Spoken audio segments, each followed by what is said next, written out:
when it comes to my career in espionage, when I came to the United States, I'm at core, I'm very impatient. I just want to get things done.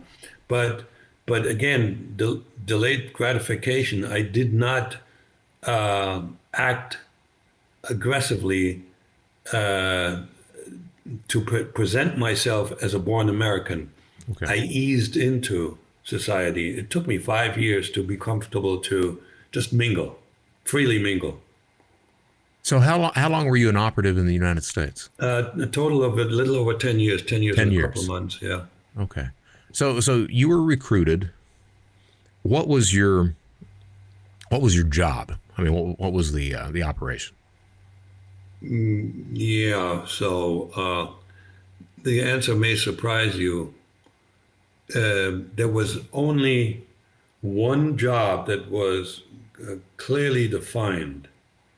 Everything else was, let's see what we can do with that. And that was, integrate into American society as a born American. In other Okay. words, compared to my colleagues, I would assume that most, if not all, were infiltrated to the United States via another country.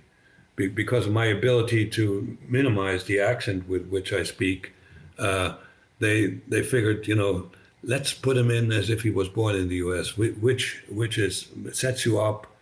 If you play your cards right, you can get elected. You can, be part of a government. Right. Not that this was ever discussed, but the point, and there's just no suspicion. Oh well, he came, Brazil. What did how come you came out of Brazil and you became a legal U.S. citizen through immigration? But there's a little flag there, okay? And I didn't have that. So this was the number one task. You become an American. And I have to extend this a little bit because the plan then was, after about 2 years, I acquire the documentation. So I came to the U.S. with a certified copy of a birth certificate of Jack Barsky, who passed away. What was your name on before that? My name, unpronounceable for you, Albrecht Dittrich. You're right, unpronounceable. Yeah. And by the way, my daughter Chelsea, she changed her legal name to my German last name, and she can't pronounce it.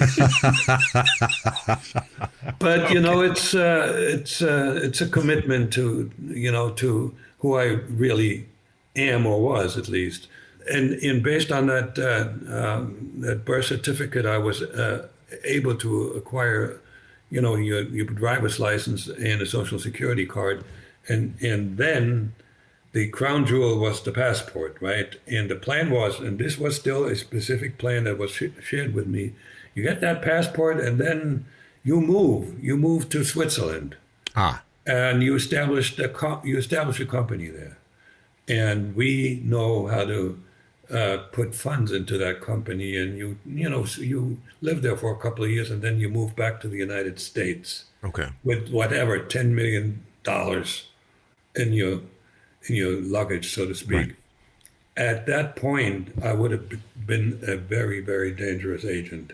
Yeah. Because that money would have given me access to people of interest, decision makers, influencers. I could have joined a country club next to, as close as possible to the Pentagon, right? Right. If it wasn't restricted to military, and get to know a lot of people, because I now know I had the skills to be attractive to others and make friendships. I didn't know it then. Very often until you live long enough and you get enough feedback, you don't even know what your skills are. So, right.